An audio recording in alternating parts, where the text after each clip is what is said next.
Hello there guys, it's me Unstable Voltage. Welcome to episode 75 of Europa Universalis IV as Great Britain. I've been thinking long and hard between the last couple of videos, and I think that I'm actually going to make this the final video of this series.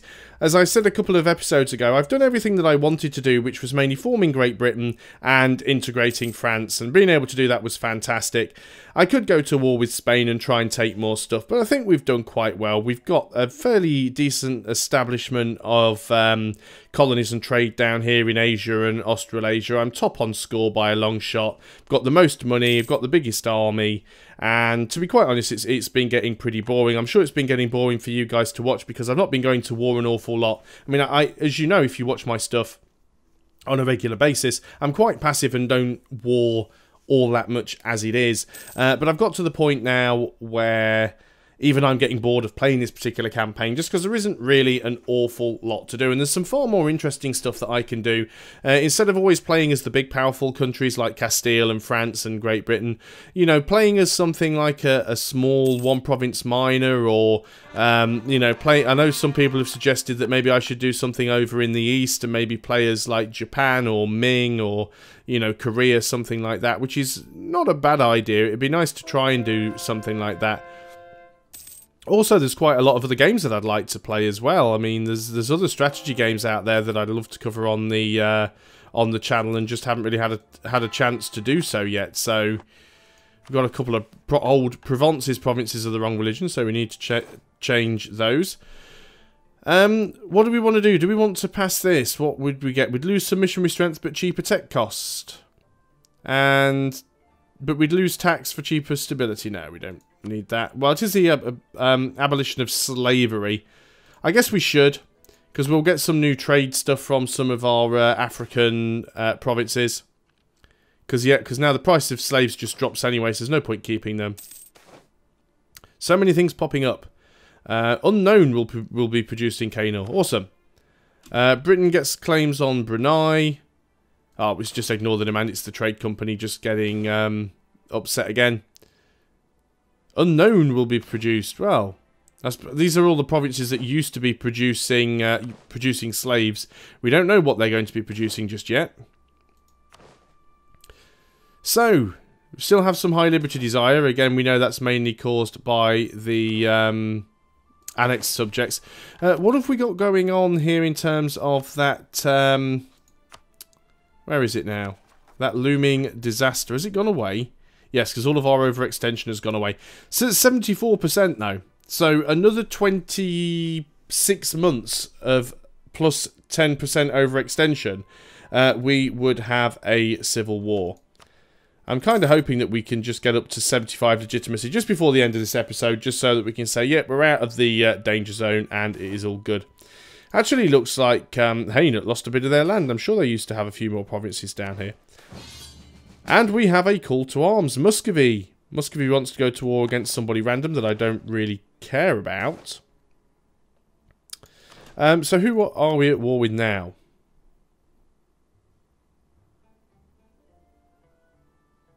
Oh, Muscovy are at war down here with Brunei.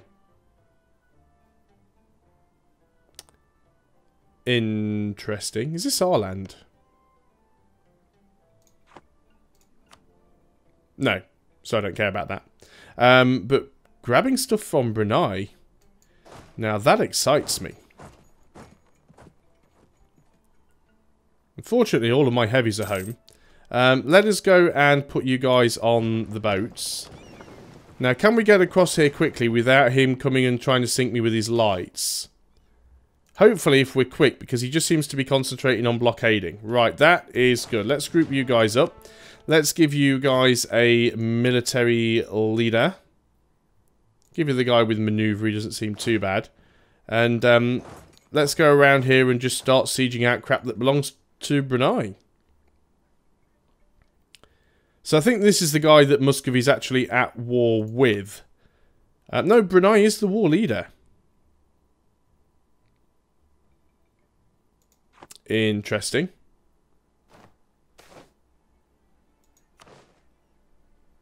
Shame I don't really have claims on anything down here. Looks like we're getting a lot of tropical wood from these provinces that we were getting slaves from at some point. Port's being blockaded, not too bothered. I don't really have any ships down here, unfortunately. Oh, I guess we've got a few coming down here from British Antilles. So they're going to help with the blockades. I'm going to help with the fighting of the people and stuff. So we can just detach a couple of one-man sieges in these provinces that don't actually have... yeah, just detach a couple of one-man sieges in these provinces that don't have any forts.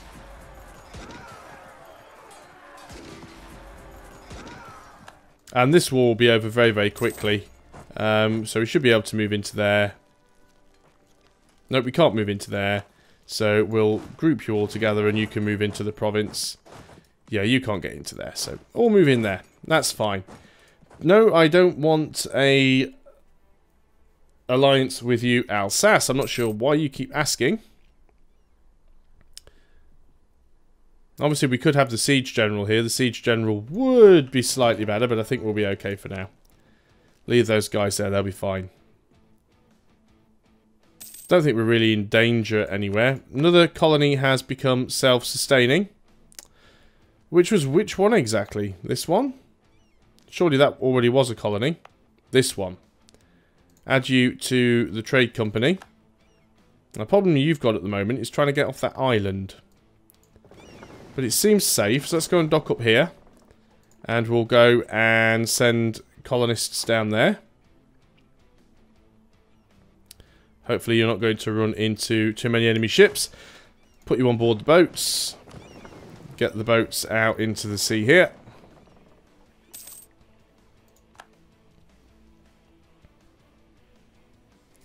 And we're going to transport drop you over there. So we're now working on New Guinea.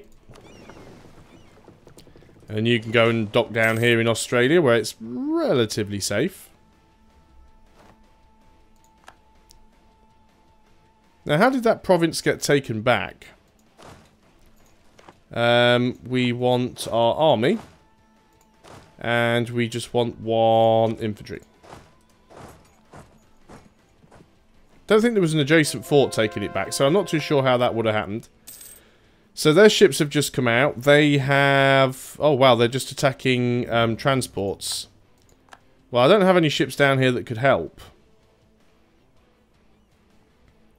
They do have a heavy and 3 lights. So, yeah, there's probably going to be some ship losses there.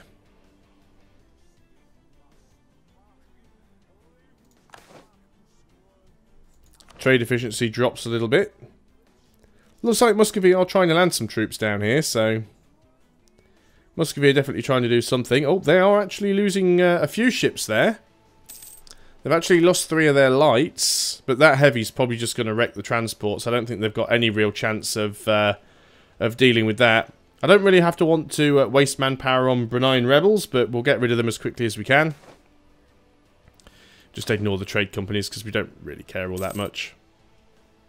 Not bothered about natives. 35% chance it's getting there. I very much doubt Brunei's going to turn up on my doorstep and do anything nasty, so we don't really need to worry about that. Of course, we've got some more religious conversions that we need to do. Privateer fleets coming in. Look at that. We've got 28,000 ducats in the bank. Making 166 ducats per month. We would be making more if we didn't have annexed subjects, because then we'd be getting money from these 4 colonial nations. When does annexed subjects go away for us? Let's have a look. March 709. Quite a way away for that to happen. So that's causing some Liberty Desire issues. How are things going on down here? We are starting to... oh, game's really having a slowdown moment there. Yep, their ships have now been forced out, so you should safely be able to move into that province, and you can go here and take out 3 more men and another fort. Once we've finished Brunei's territory off. I mean, it would be nice to take some stuff, but like I said, I'm not too bothered. This is just a wind-down episode. I did consider just not uploading episode 75 and just stopping after the last episode, but I know people would have been asking, you know, where's 75? What's going to happen? 75 episodes is a long time for a series on YouTube.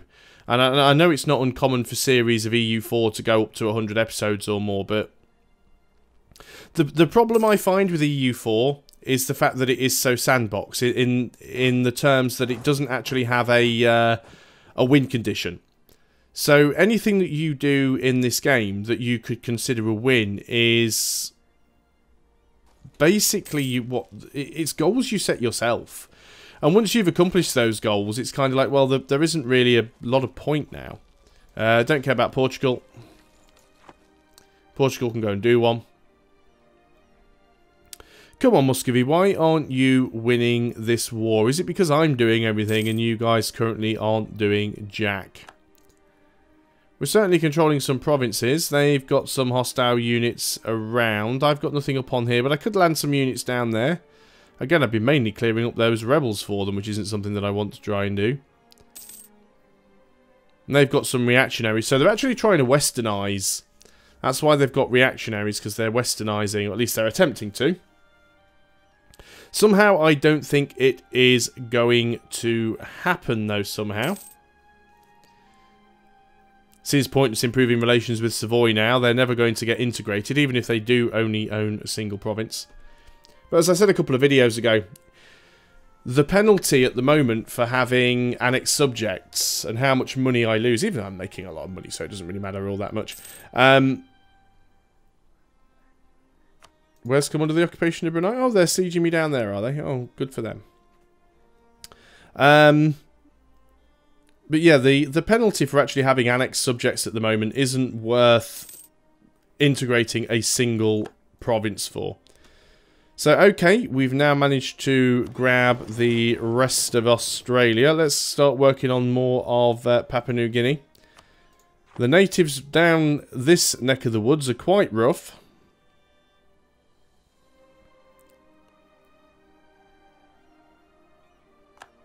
Oh, it's actually colonial Australia. I thought it was the Antilles because they have the same colour flag.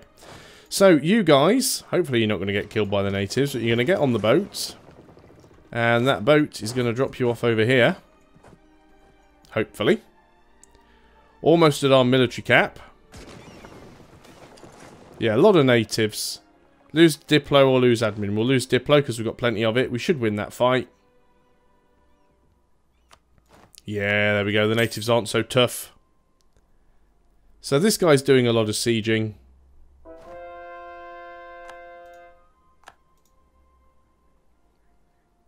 Think I can probably safely bring my boats around here somewhere. We'll see.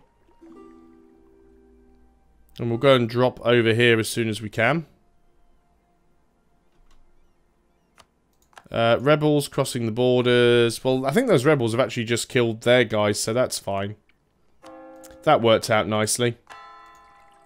Continue to send those missionaries. Military access from Switzerland. Yeah, they're all crossing borders, which I don't like. Me no likey. But they have surrendered there.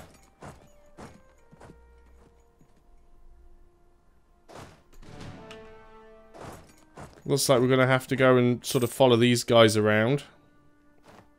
Oh, there we go. Peaced out.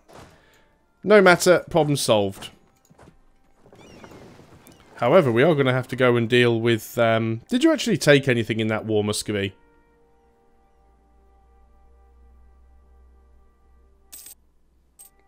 I can't... Oh, they've took this bit up here, I suppose. Or was that theirs before? I'm not even sure now. Right, he's going back round there to do their thing again. Royal marriage from Muscovy. We could take that, but we're almost at that 75 legitimacy. That's what I want to hit now. I want to hit that 75 legitimacy before we end. And just see how much money we can amass. I mean, we could just cheat and take out like 1 million loans, but we don't need to do that. We could, of course, try and go to war with these guys again. We're going to have a truce with them for a while, though. How long is that truce for? 1706, so a little while. Hey, but I got down here. I'm happy about that. Just need to decide what we're going to do next in terms of another series, another playthrough. Looks like the Ottomans are actually starting to chew into Austria at the moment.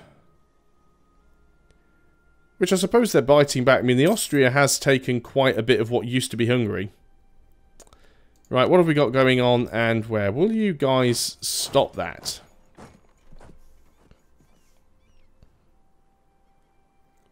Not even my reactionaries. There we go. It stopped them doing that anyway, because it was quite annoying. Hopefully they'll get rid of these ones down here, and I'm not going to have to go and deal with those. I probably am, though, aren't I? Let's get them on the boats. Let's go and just get our guys standing in Kendrai, just to stop them coming in if they try it. Because, let's be honest, they will. So, we're going to put you on the boat. The boat's going to go and drop you off over here. All will be fine. Probably.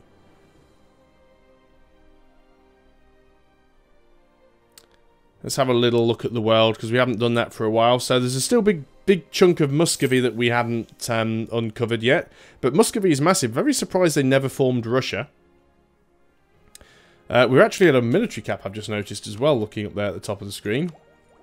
We're so far ahead of time, we can't even buy another tech right now. So I guess that will mean doing some development, even though, again, it's kind of pointless at this point. And again, I guess we can do things like Paris, and we can do London, where we've all got high development, and we'll just throw a few in here and there just to get it out from the cap. That's fine.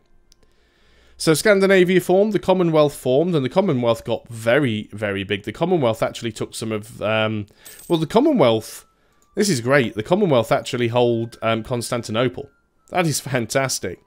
So the Ottomans are suffering in this campaign, although the Ottomans have moved down into the Red Sea and Saudi Arabia, well, the Middle East, and into Africa. Mamluks have completely gone. Songhai's still going strong. Obviously, Spain never really got a foothold on down here with our colonisation. Portugal did quite well. Portugal got over here. We've even done some colonisation in Madagascar. I usually skip Madagascar because there's so many natives here, like 9,000. I think that's a 9,000 province as well. So it's a very, very difficult place to try and colonise unless you've got quite a sizable colonial escort that you can use. And it's not too bad. Look at the Livonian Order. Wow. The Livonian Order's really blobbed out as well. The Hansa are also doing quite well. They're quite big. They've got a few provinces. Brandenburg have been reduced down quite small. Würzburg's doing well. Nuremberg is not doing quite so good. Sometimes it is interesting just to see how the AI plays out, even without the player's involvement. Look at this. Austria even hold a random little province down here. That is so weird. It looks like the Knights have gone completely. Yep, Rhodes is owned by the Ottomans. Crete, Cyprus. What's going on down here? Venice is gone completely. Milan is completely gone. Savoy is a single province who is my vassal. Ferrara has completely gone. Siena's only got a couple of provinces. Naples has only got 2 provinces. Everything else that was theirs is either owned by Spain or the Papal State. And look at the Papal State. I mean, this guy's really blobbed out. You know, Pope's been a bit of a warmonger in this game. Let's have a quick look over at the Americas. Mostly Spanish and Portuguese. There's still a few natives left lying around. We've got this tiny little province up here. I don't even know how we ended up with that. This tiny one province up in British Canada. How much stuff does British... Do we even have a British Canada? Or is that just our technical province? That is actually our province, I think. Yeah, that's ours. It's not even a colonial nation. I don't even know how and when we ended up with that. See, Spanish Canada actually wants independence. So it definitely seems like the AI is having as much of a problem as I am with liberty desire from his colonial nations. But I'm quite pleased. I think that I've done quite well. 8,500 score. Not bothered about that. 8,500 score. Almost 35,000 ducats in the bank. No, 34,000 ducats in the bank. Still making this 157 ducats per month. And like I said, that would be higher if we didn't have the liberty desire from these colonial nations, because they'd actually be paying us money. I mean, no one could really touch us, even if the whole world would pretty much have to gang up on me in a coalition to try and take me out right now. I certainly do like that idea of changing the all of the provinces to be a seat in Parliament. I certainly think that it's more useful later on when the country becomes bigger. Maybe it's something that needs addressing in a patch. It does seem slightly exploitative, but that said, I think the parliamentary system is a little bit flawed. Bear in mind, this is the first and only game of EU4 that I have played with the Common Sense expansion. So I do like certain aspects about it. I actually like the forts. I like that mechanic that forts can block army movement, because it makes it more difficult to just chase down a fleeing army.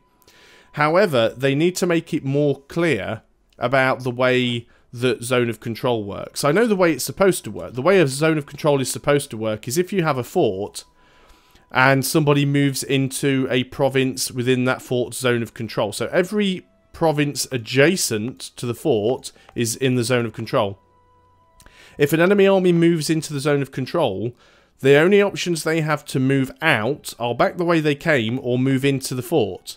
And then only once they've moved the fort, got rid of the fort, can they move units freely through the zone of control. But I've seen the AI pass through zones of control before.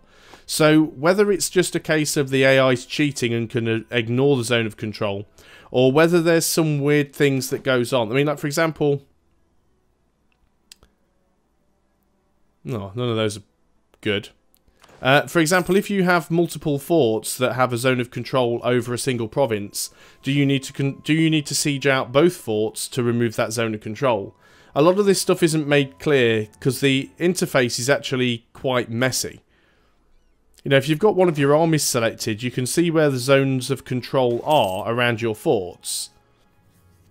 Especially if we're looking down here, where we've got, like, for example, Armagnac is in the zone of control of Labor and Bern. If we look here at Navarra, this province is actually in the zone of control of 3 different forts. So does that mean, you know, if someone moved into Navarra, would they have to take out both of these forts to be able to move through? So it does need to be a little clearer to the player as to exactly which zones of control forts are putting out. The other thing is as well, if you have an army and you try and move through enemy territory, it will say that your movement is blocked by an enemy fort, but it won't always necessarily tell you which fort it is. So obviously this has been quite a lengthy campaign, 75 episodes at 20 minutes and over, so we're looking at roughly, what, 25 to 30 hours worth on this one campaign alone. So I think that's a good amount of time to put into an expansion pack to give an opinion on it, and overall I enjoy it. I like the majority of the changes that they have made with Common Sense. I like that they've added more stuff to the HRE. I like the extra religion options for the Protestants. It's nice that they've got their own mechanic and it makes the religion a little bit more useful. I like the idea of free cities in the HRE. I do like the parliament system, although I do think that it's flawed. I like the new fort system. Most of the stuff about it I do actually enjoy, but I think it needs a little bit of tweaking and a little bit of work, because there are certain instances where it's easier just to ignore the system. You know, it's easier just to say, well, I'm going to sell every single fort because it's going to save me money and my province is going to be worth less war score. And it's easy to say, I'm just going to give a seat in Parliament to every single province because the benefits of giving every seat a province far outweigh the penalties for ignoring the Parliament. So it definitely needs a balance patch, I think. But this has been Europa Universalis IV, as originally England into Great Britain, with the Common Sense expansion. Thanks a lot for watching, guys. I hope you have enjoyed this series. I'm going to go away and have a think about what my next series is going to be, and I'll see you guys then. So until then, goodbye for now.